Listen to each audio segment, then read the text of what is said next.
Hey guys, welcome back to my channel. So right now I am getting ready for a TikTok video, and on top of me getting ready for a TikTok video, I'm trying to get ready and leave the house so I can do a little DoorDash, make me a few little coins. As you can see, this is part of my little TikTok outfit. Don't mind my towel on the floor, but that wait, girl, what? Hey, BB, yeah, BB, yeah, BB, yeah, BB, yeah, BB, yeah, BB, yeah, BB. Okay, anyway, so then after I do my little TikTok video, I'm gonna go ahead and get ready to go out so I can do some DoorDash. Okay, I told y'all I was trying to do my 25 days of Vlogmas, so this is day 2 of my Vlogmas, and let's get this day rocking and rolling. I can't record while I'm doing DoorDash, so we just gonna record throughout the day and see what today balloon bring.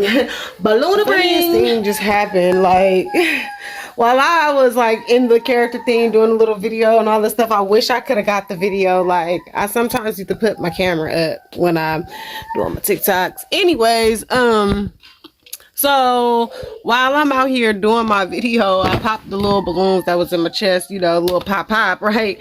Well, tell me why my son come walking up to me with his plastic fork and literally started poking my breast, poking my butt, like trying to really make my real breast and butt pop. Like, oh, y'all don't TikTok in front of the kids. My Vlogmas for number 2, I'm going to say I am grateful for my depression. And a lot of people will be like, well, why are you grateful for depression? Because my depression helped me see what I needed to see. It helped me eliminate the people that was in my life that didn't need to be. It was rough, super rough. I can talk a little bit. So while I was saying that I was grateful for my depression, is because for me, okay, so my depression brought out a lot in me that I did not know. And what I mean by a lot in me that I didn't know is like, okay, so I didn't know that I suffered from depression, and I didn't know I suffered from anxiety. Like, your girl was just moving through life, grooving through life, and having these up and down moments and spurts in life. And I'm just like, when I used to experience, my depression. Without me having my kid, and I didn't know. So when I had my kid and I started going through my postpartum depression, that's when I realized all the symptoms. And no, it was like my sister, she told me first, like, hey, I think you need to go see a doctor job. I'm seeing symptoms of depression. Little did I know, like, my whole pregnancy I was experiencing depression, right? Okay, so with that being said, while I was going through my depression, I was rough with a lot of people. I was rough with a lot of my friends, my relationship, my family. And I feel like for me, I was like, you guys should understand what I'm going through, especially the people that had kids or who had a baby, who have actually been through depression, period. Like, I was playing ear, like making it feel like everybody's supposed to like understand. Like, and here's the thing, y'all, everybody don't understand depression. Some people call it fake, some people think you're faking, some people think it's not real. But let them say whatever they feel about what they don't know, because I wrote to realize that a lot of time the people that's telling you that your depression isn't something is people who haven't experienced it. And then 9 times out of 10, when they end up experiencing it, they come back and they tell you, I'm sorry, or I can relate, or whatever the case may be. So with me being saying that right there, so your girl had to go back after, like, during my depression, so I had to go back and apologize to everybody. And I say that to say, because during my depression, I was cussing people out. I expected him to read my mind. I expected him to fix my problems. I expected them to help me get out of my depression. I expected them to do the work that I needed to do for myself to pull myself out of the depression. And that's rough when you're looking at your best friend, your partner, your mother, your brother, your sister, and you're looking at family and you're like, please, you guys, I need you guys to help me. I need you to pull me up out of this. And when I tell you, looking at friends and family, my relationship really suffered. And I'm like, if I tell y'all that I'm surprised that we're still together right now, or like, bro, my relationship suffered, and I'm really surprised that we're together right now today. And then I had a few friends also that I'm no longer friends with right now. I mean, I got one of them that ended up coming back, but when I say one of them that will end up coming back, like, because she actually understood. And what I mean by she actually understood, she actually went through the depression that I went through. She understood the depression that I was going through. So yes, we would butt heads and clash and all the other stuff. And I mean, amazingly so rude was I, because I would tell people that your problems is not that big. Listen to my problems. This is what the fuck I'm going through, okay? And my shit probably was sounding like, bitch, you sound sick. This is small. You're going through and you don't even, you know what I'm saying? So, and the reason why I say I'm happy and I'm grateful for my depression is because a lot of people stopped talking to me.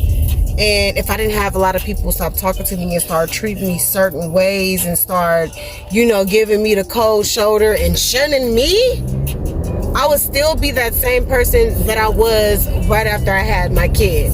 And I feel like I evolved, I elevated, and I grew as a person and a human being. And the reason why I say that is because I now try to realize that I'm hurting somebody's feelings. I try to realize that I'm not trying to overbear their situation and try to make their reality my reality, or make their plans in their life or shit that's going on in their life match my shit. No, you know what I'm saying? Everybody's life is different and everybody's thing is different. And so for me to actually have to realize that everybody is not the same, and then everybody don't think the same, and everybody don't act the same, and then me realizing all the stuff that I went through as a kid, and then I have to protect myself because I never protected myself. I always say yes, and I never say no. When if it's the last dollar in my pocket, you can have it because you're really my friend, and I fuck with you like that, knowing that after I give you this dollar, I'ma really need that dollar.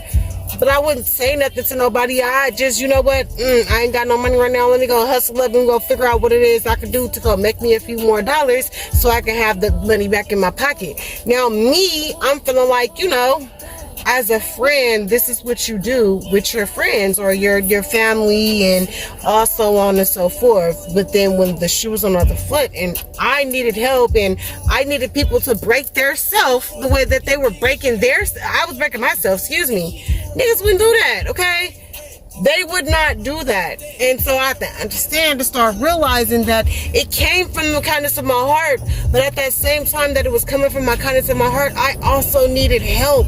But didn't realize that you can't help nobody if your cup is not already full. And I'm saying that to say, like, you calling me and asking me for a few dollars, and I need that few dollars to put gas up in my car to do whatever it is that I'm about to do. And I give you that few dollars because as a friend, I don't want to see you hurting.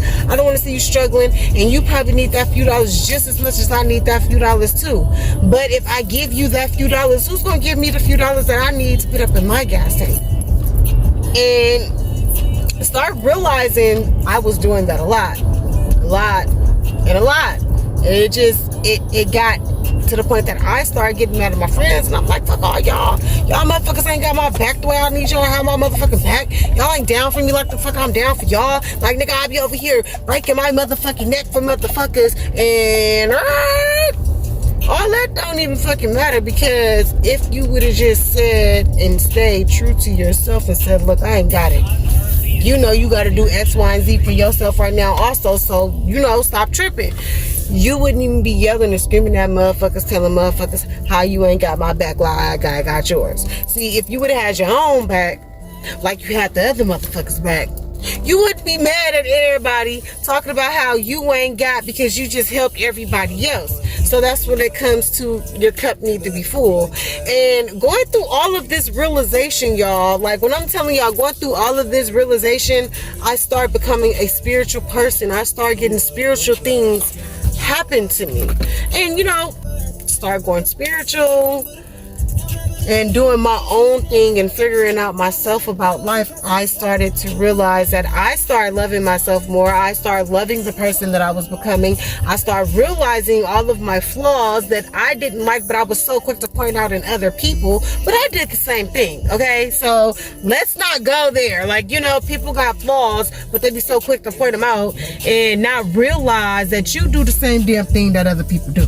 And so, again, my depression, it helped me get there to realize that I do the same thing. And it's okay to vent, but it's also okay to change your life, change your narrative, change the way things are, because it's not going to change by you still being the same way. So, with me saying that right there, and I went through that for months of me trying to protect myself and arguing with people and getting into it with people. I still get into it with people right now to this day, because I'm trying to get them to understand that change doesn't happen overnight, and nor did Rome get built in one day or one night. So I asked my people and my friends that really fuck with me to really work with me. And so it brings me back to my gratefulness of this year, because the people that's in my circle, I am really grateful for them to be in my circle. And my postpartum depression helped me weed these people into my circle. And I say that because I'm like, my circle was gigantic, and now my circle is like a pea. And I'm fine with that, because these people, they love me for me, you know? And so, again, like I said, depression, it's rough. Anxiety, it's rough. You never know which way is up. You never know which way is down. You never know when you're going to feel a certain way. And next thing you know, you just wake up feeling like it. And you don't know why. That's depression. But it's okay. Because now when I wake up and I'm feeling like that, I know why. I can't say, I don't know why I woke up like this. Shake it off. And I can't shake it off. Now I say, oh my God. Depression is knocking at my door, y'all. Okay? Let me do some things that make me feel good. That's when my self-care days come into handy. Let me start hanging out with my son, playing with my son, pick up a book, walk around, do things that I like to enjoy, that make me smile, that make me laugh. That helped me get out of my funk, especially when I was deep in my funk. So, thank you guys, and as always, it's nice talking to you. Bye.